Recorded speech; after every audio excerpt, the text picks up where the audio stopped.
तो जैसा कि लास्ट एपिसोड में हम लोगों ने देखा था कि लिंग युन वो जब वापस आता है तो वहाँ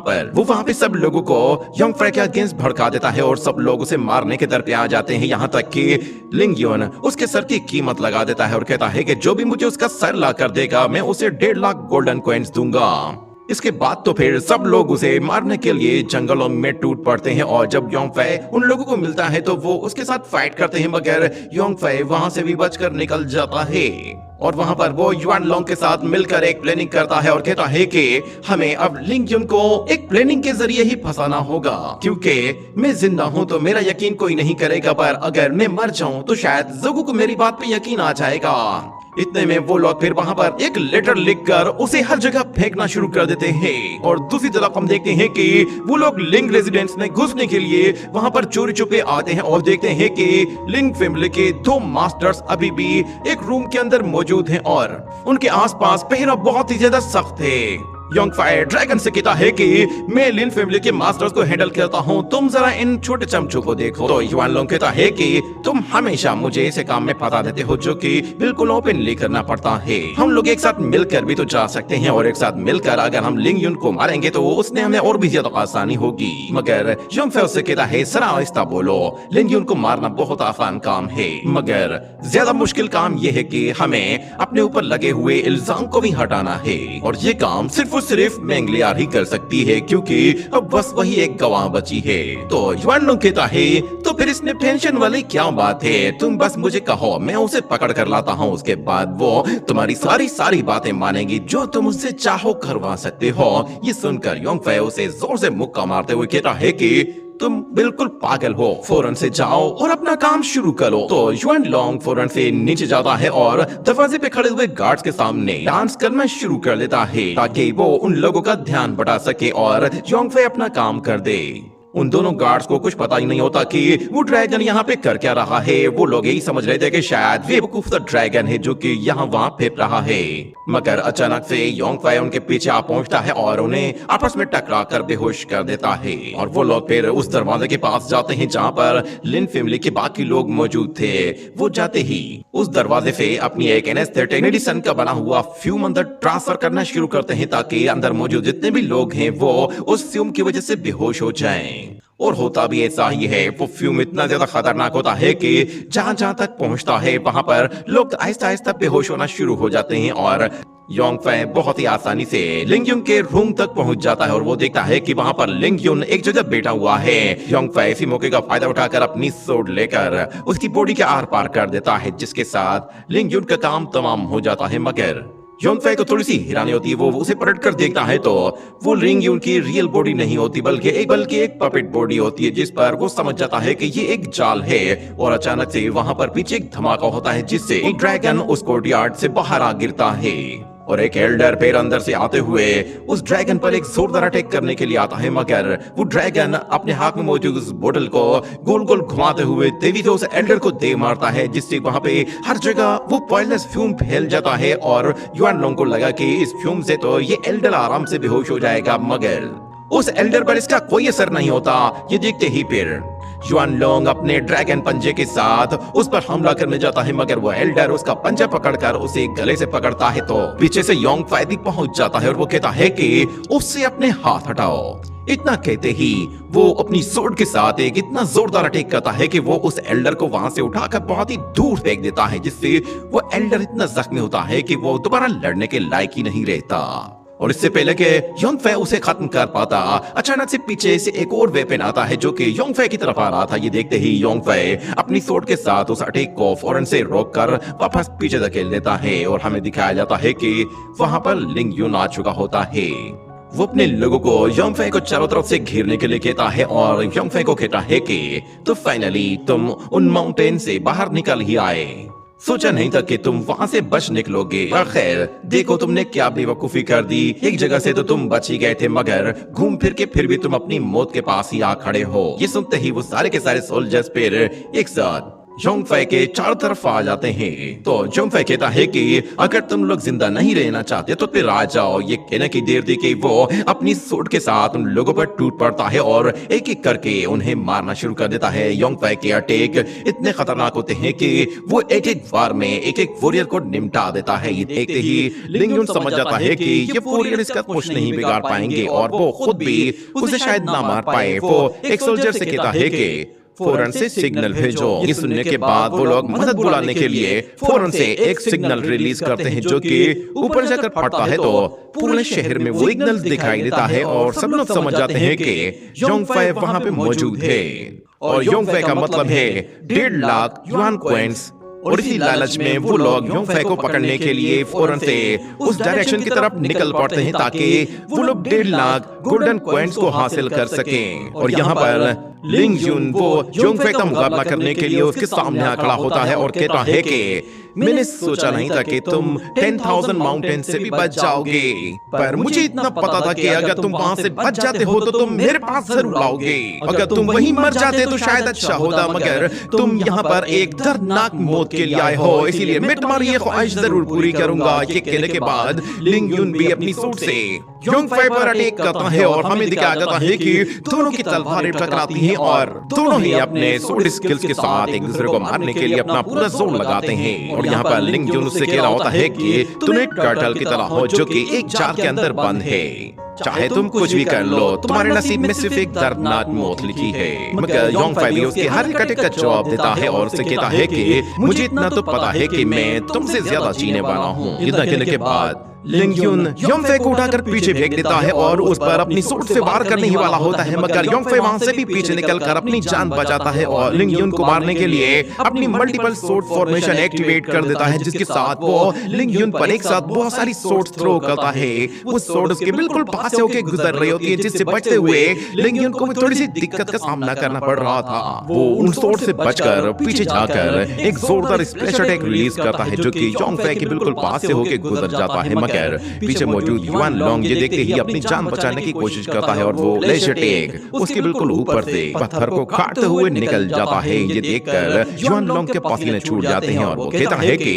इस योंगफei के चक्कर में मैं यहाँ पे बेमौत मारा जाऊंगा। और दूसरी तरफ लिंग युन को पता चल जाता है कि योंगफei वो ब्रेक थ्रू करके 4th लेवल में आ चुका है और यहाँ पे युआन लोंग कह रहा होता है कि अगर मैंने दोबारा से अपने युआन लोंग फॉर्म को अचीव ना किया तो मैं यहाँ ज्यादा देर सरवाइव नहीं कर पाऊंगा। और दूसरी तरफ योंगफei लिंग युन से कहता है कि तुम मेरे एबिलिटी को बर्दाश्त नहीं कर पाओगे। ये कहने के बाद दोनों ही फिर एक दूसरे से दूर हट जाते हैं और दिखाया जाता है कि योंगफei उसे खत्म करने के लिए पावरफुल फॉर्मेशन हिट करते हुए एक जिन यांग एनर्जी जनरेट करता है ताकि वो उस पर एक फाइनल अटैक कर सके। और दूसरी तरफ लिंग युन ये देखता है तो वो भी अब पावरफुल अटैक के लिए अपने फैन का इस्तेमाल करता है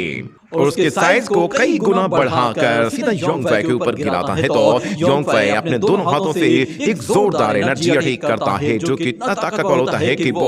उस फैन को बहुत इजीली होल्ड कर लेता है। उन अटैक्स की एनर्जी की वजह से युआन लोंग भी वहां ज्यादा देर तक खड़ा नहीं रह पाता और एक दीवार के साथ चिपक जाता है। योंगफei और लिंग युन दोनों ही अपनी एनर्जी को बढ़ाते जा रहे होते हैं, मगर अचानक से युआन लोंग देखता है कि ये लड़का अचानक से ब्रेक थ्रू करने लगा है।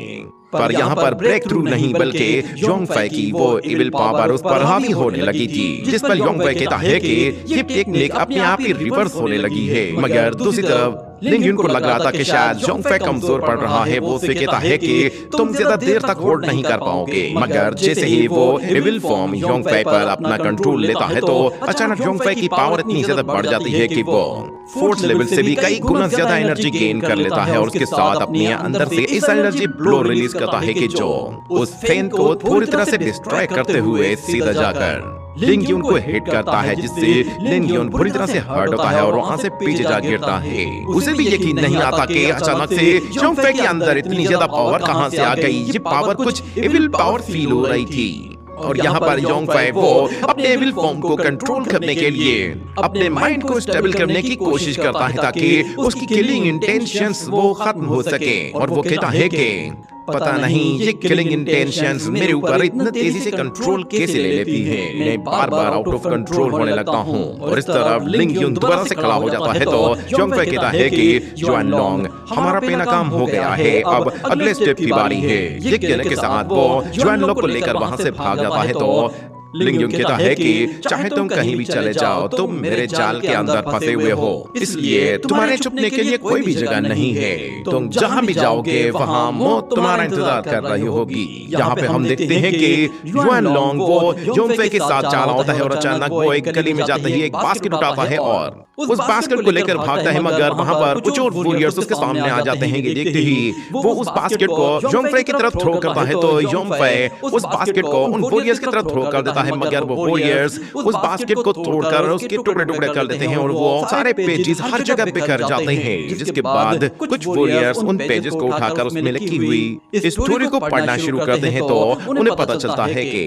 जोंग फे ने इसमें सारी की सारी स्टोरी लिखी है कि जब वो लोग उस गुफा के अंदर थे तो वहां पर लिंग यून ने अपने ब्लड रिचुअल को यूज करके अपने आप को वहां से निकाल लिया था और उसकी वजह से ही वो डीमन पागल हो गया था और उसने हम पर हमला किया, जिसकी वजह से सारे के सारे लोग मारे गए। मगर वो माफ मैन उसकी उस बात पर बिल्कुल भी यकीन नहीं करते और दोबारा से उसका पीछा करते हैं। उन्हें लग रहा था कि शायद जोंग फे उन लोगों को बेवकूफ बनाकर अपनी जान बचाना चाहता है, मगर वो लोग उसे किसी सूरत नहीं छोड़ेंगे। एक तो जोंग फे ने एक बहुत बड़ा जुर्म किया है और ऊपर से उन लोगों को जोंग फे के सर की कीमत 1.5 लाख युआन कॉइंस मिलने वाली थी। पर आहिस्ता आहिस्ता वो पेपर सारे ही लोगों को मिलना शुरू हो जाते हैं और लोगों को पता चलता है कि जोंग फे ने अपने साथियों को नहीं मारा है, बल्कि उसके साथियों को मारने में ज्यादातर लिंग यून का ही हाथ है। उसने ही ब्लड रिचुअल स्क्रोल को यूज करते हुए अपने कुछ साथियों को मार दिया था ताकि वो खुद को वहां से टेलीपोर्ट करके वहां से बाहर निकल सके। और दूसरी तरफ मैंगलियर ने उस डीमन को पता नहीं ऐसा क्या कहा कि जिसकी वजह से उस डीमन के माइंड में इतना असर हुआ कि वो बिल्कुल पागल हो गया और उसने हमें मारने की कोशिश की। पर यहाँ पर भी जोंग फे की दाल नहीं गलती। वो लोग उसकी बात का बिल्कुल भी यकीन नहीं करते और कहते हैं कि यह हमें बिल्कुल बेवकूफ बनाने की कोशिश कर रहा है। ऐसा हो ही नहीं सकता, ये लिंग फैमिली पर कीचड़ उछाल रहा है।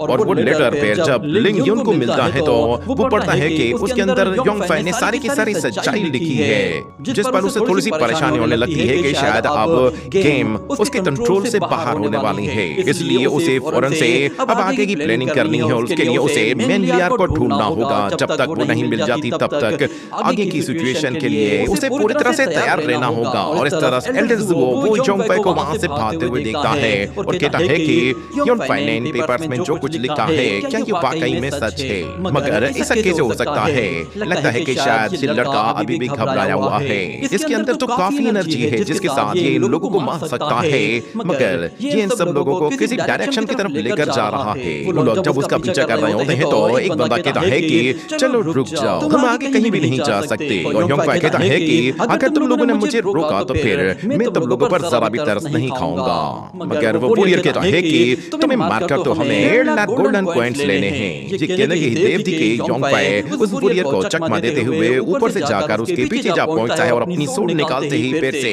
उस सोड के साथ उन लोगों को एक एक करके काटना शुरू कर देता है। उसके वार इतने ज्यादा फास्ट हो चुके होते हैं कि वो लाइटनिंग की तरह पलक झपकते ही एक के बाद एक वॉरियर तक पहुंच जाता है और उन लोगों को काउंटर अटैक करने का मौका तक नहीं मिलता। योंग फे अपनी लाइटनिंग स्पीड के साथ साथ लाइटनिंग एनर्जी को भी यूज करता है, जिसके साथ वो इतनी जोर से जाकर हमला करता है कि वो पूरे के पूरे ग्रुप को ही उठाकर दूर फेंक देता है और उसके प्रेशर की वजह से घरों की छतें भी उड़ जाती है। मगर अचानक से फिर से योंग फे पर वो इविलनेस हावी होने लगती है, जिस पर वो काफी ज्यादा बेचैन हो जाता है और कहता है कि ये मेरी किलिंग इंटेंशन इतनी ज्यादा बढ़ती क्यों जा रही है, इन्हें सप्रेस कर पाना अब बहुत ज्यादा मुश्किल होता जा रहा है। इतने में जब उसे वहां पर युआन लोंग दिखाई देता है तो वो फिर से युआन लोंग के पीछे चला जाता है और कहता है कि सब कुछ कैसा चल रहा है। तो युआन लोंग कहता है सब कुछ रेडी है, जिस पर जोंग फे कहता है ठीक है तो बस अब मेरे मरने का इंतजार करो। इतना कहने के बाद वो लोग एक गली में जाकर अचानक से गायब हो जाते हैं और उनके पीछे वॉरियर्स जब आते हैं तो वो देखते हैं कि वहां पर योंग फे कहीं भी नहीं। ये देखकर एक वॉरियर सब लोगों से कहता है कि चारों तरफ फैल जाओ और उसे ढूंढो, वो यहीं कहीं होना चाहिए। इतने में एक वॉरियर जब योंग फे को ढूंढते हुए गली में आता है तो योंग फे उसके सामने आ जाता है, जिस पर वो वॉरियर हैरान रह जाता है। मगर योंग फे कहता है कि चलो देख क्या रहे हो, तुम तुम्हारे 1.5 लाख पॉइंट्स तुम्हारे सामने हैं। ये देखकर वो वॉरियर योंगफे को मारता है, पर योंगफे उसका हाथ पकड़कर एक जोरदार पंच दे मारता है। और दूसरी तरफ युआन लोंग जब वो उन लोगों से भागते हुए योंगफे की तरफ जा रहा था तो अचानक से एक वॉरियर एक डेड बॉडी को पकड़े हुए उनके सामने से गुजरता है। तो युआन लोंग कहता है कि योंगफे ये नहीं हो सकता, तुम्हें इसने कैसे मार दिया। ये कहने के बाद वो उस वॉरियर पर एक फायर अटैक करता है। तो वो अटैक सीधा उस डेड बॉडी के सिर को जला देता है। और यहाँ पे हमें पता चलता है कि योंगफे ने उस वॉरियर को अपने कपड़े पहना कर उसे एक डेड वॉरियर की तरह वहां पर मरवा कर अपने आप को डेड साबित करवा दिया था। और वो लोग ये देखकर मान जाते हैं कि वाकई में ये योंगफे ही है, क्योंकि इसने योंगफे वाले ही कपड़े पहने हैं। और दूसरी तरफ युआन लोंग वो उन लोगों को ऑलवेज यकीन दिलाने के लिए जानबूझकर डेड बॉडी के सामने जाकर रोना शुरू कर देता है और कहता है कि ये सब कुछ कैसे हो गया, मैंने तुम पर अटैक कैसे कर दिया, अब मैं तुम्हारे बगैर जिंदगी कैसे गुजारूंगा, मेरा इस दुनिया में तुम्हारे अलावा कोई था ही नहीं लूं, आखिर इतनी बुरी मौत कैसे मर सकते हो। मगर वहां पर योंगफे एक मास्क पहने हुए ये सब कुछ देखकर हौसला होता है और वो वॉरियर बहुत ही आसानी से बेवकूफ बन जाते हैं और कहते हैं कि अगर इसका सिर जल गया है तो क्या हुआ, इसकी बॉडी को बाकी है, इसकी बॉडी को वापस लेकर चलते हैं। ये कहने के बाद वो लोग उस बॉडी को हासिल करने के लिए उस बॉडी पर झपटते हैं। तो योंगफे बहुत ही मुश्किल से उनके बीच से निकलता है और वो लोग छीना झपटी करते हुए उस बॉडी को चीर फाड़ रहे होते हैं ताकि वो लोग उस बॉडी को ले जाकर 1.5 लाख युआन कॉइंस हासिल कर सकें। मगर अगले सीन में हमें दिखाया जाता है कि युआन लोंग जब वो योंगफे के साथ होता है तो वो कहता है कि ये खेल सच में काफी दिलचस्प था, पर मुझे एक बात पर यकीन नहीं आ रहा कि तुम आखिर इतना श्योर कैसे हो कि मेंगलियार वो तुम्हारा साथ देगी। तो योंगफे कहता है कि वो लड़की टेंटाई सेक्ट से बिलोंग करती है और टेंटाई सेक्ट हमेशा से राइट पाथ को ही चुनता है। टेंटाई सेक्ट ने हमेशा से एक इविल सेंट पाथ को डिस्ट्रॉय करने की कोशिश की है और क्योंकि इस वक्त मैंने एक हीरो वाली इमेज बना ली है तो मेंगलियार ना चाहते हुए भी अब मेरा साथ जरूर देगी ताकि उसकी रेपुटेशन और उसके सेक्ट की रेपुटेशन और भी ज्यादा बढ़ सके। बस एक मर्तबा वो लड़की मेरे हक में गवाही दे दे तो फिर उसके बाद मुझे नहीं लगता कि वो दोबारा कभी मेरे ऊपर उंगली उठा पाएगी। जहाँ पर मेंगलियार को भी जब योंगफे का बैठा वो लेटर मिलता है तो वो भी अपना माइंड बना लेती है और अगले ही दिन हमें पता चलता है कि योंगफे अब मर चुका है और हर जगह उसके सुसाइड लेटर फैलाए जा रहे होते हैं और एक बच्चा हर एक को बता रहा होता है कि योंगफे मर चुका है और उसने अपने सुसाइड लेटर में सारी इंफॉर्मेशन लिखी हुई है। वो लोग उस लेटर को पढ़ते हैं तो उन्हें पता चलता है कि योंगफे ने लिखा है मैं अपने साथियों को मार ही नहीं सकता, ये सब कुछ लिंग युन ने किया है। अगर मैंने अपने दोस्तों को मारा होता तो मैं कहीं भागकर दूर चला जाता, ना कि मैं लिंग युन से बदला लेने के लिए उसके पास वापस आता। मैं जानता था कि अगर मैं लिंग युन को मारने जाऊंगा तो सब लोग मेरी जान के दुश्मन बन जाएंगे, मगर मैंने अपनी जान की परवाह नहीं की और अपने सेक्ट की खातिर और अपने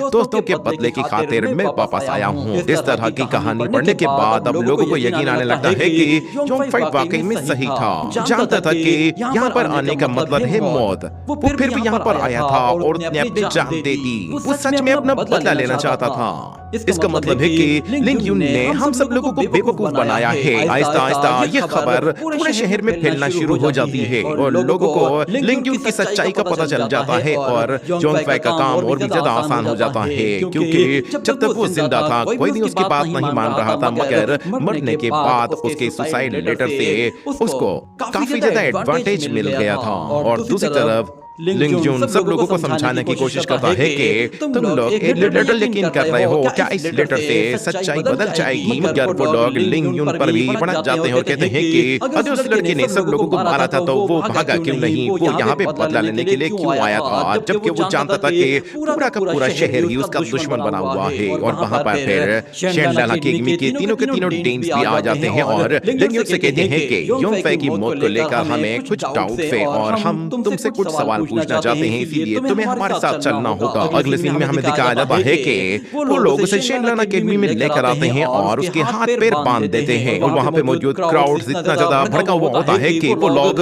उसका सर काटने की डिमांड करते हैं और कुछ लोग उसे कैद करने की डिमांड करते हैं। मगर वो लोग इतने ज्यादा भड़के हुए थे कि उसे माफी देने का तो कोई सवाल ही पैदा नहीं होता। एक लड़की तो क्यान लोंग की इतनी दीवानी थी कि वो उसे मारने के लिए खुद ही आगे निकलने की कोशिश करती है और कहती है कि तुम ने सब लोगों को इतनी आसानी से मार दिया और तुम्हें लगता है कि तुम यहाँ पर हमें बेवकूफ बनाते रहोगे, पर वहाँ पे मौजूद सोल्जर्स वो उन लोगों को आगे जाने नहीं देते। अचानक फिर डीन सब लोगों को खामोश करवा देता है और लिंग युन से कहता है कि तुम बताओ कि सच्चाई क्या है। तो फिर लिंग युन कहता है कि अगर आप लोगों को लगता है कि मैं झूठ बोल रहा हूँ तो फिर आप लॉर्ड मेंग लियार को बुलाएं, वो सब कुछ सच सच बता देगी, मगर शायद उसे आने में कई दिन लगेंगे, हमें इंतजार करना पड़ेगा। पर डीन जेंग कहता है कि नहीं, हम लोग ज्यादा दिन इंतजार नहीं करेंगे क्योंकि वो लड़की अब यहाँ पे आ चुकी है। इतना कहने की देर थी कि मेंग लियार वहाँ पर पहुँच जाती है। उसे वहाँ पर देखकर सारे ही लोग काफी हैरान होते हैं और कुछ लोग बहुत ज्यादा खुश होते हैं क्योंकि वो लोग मेंग लियार के दीवाने थे और उसके जिंदा होने पर वो लोग काफी ज्यादा खुश होते हैं। मेंग लियार अपनी एंट्री के साथ वहाँ पर लिंग युन को एक झटका सा देती है। लिंग युन को लगा कि शायद वो उसका साइड लेगी क्योंकि वो पहले ही एक दूसरे के साथ डील कर चुके थे, मगर मेंग लियार ने उसके साथ कोई क्लियर डील नहीं की थी। वो सिर्फ और सिर्फ अपने फायदे के लिए उसको इस्तेमाल कर रही थी। जैसे ही वो नीचे आती है तो लिंग युन कहता है कि मेंग लियार इन लोगों को बताओ कि सच्चाई क्या है, मगर मेंग लियार से कोई जवाब नहीं देती और वो आहिस्ता आहिस्ता डीन की तरफ आगे बढ़ने लगती है। तो लिंग युन को समझ में आ जाता है कि अब ये लड़की उसके साइड नहीं लेगी, मगर उसे फिर भी उम्मीद थी कि शायद ये उसके हक में कुछ ना कुछ तो जरूर बोलेगी। मगर वो लड़की जाते साथ ही कहती है कि योंगफेई ने लेटर में जो कुछ लिखा है वो सच है। ये सुनकर सब लोग एकदम से खामोश हो जाते हैं और फिर एकदम गुस्सा निकालते हुए बाहर आकर सामने आने की कोशिश करते हैं और लिंग युन को बुरा भला कहते हैं और कुछ लोग तो उसे मारने के लिए आगे बढ़ने लगते हैं, मगर वहाँ पे मौजूद सोल्जर्स वो बहुत ही मुश्किल से उन लोगों को हैंडल कर रहे होते हैं और योंगफेई भी वहाँ पे बीच में मौजूद होता है और उन लोगों को उन पीछे से भड़काता है और कहता है कि इसे तो कैद कर देना चाहिए। जब तक योंगफेई के साथ जस्टिस नहीं होता तब तक के लिए इसे कैद कर दिया जाए। ये सुनकर सब लोग उसकी हाँ में हाँ मिलाते हैं और लिंग युन बिल्कुल बेबस हो जाता है। उसके पास अब कहने को या फिर करने को कुछ भी नहीं रह गया था और इतने में योंगफेई क्राउड से बाहर निकलता है और अपना मास्क उतार कर अपने चेहरे पर थोड़ा सा ब्लड लगा लेता है और उसी के साथ ये एपिसोड यहीं पे ही एंड हो जाता है।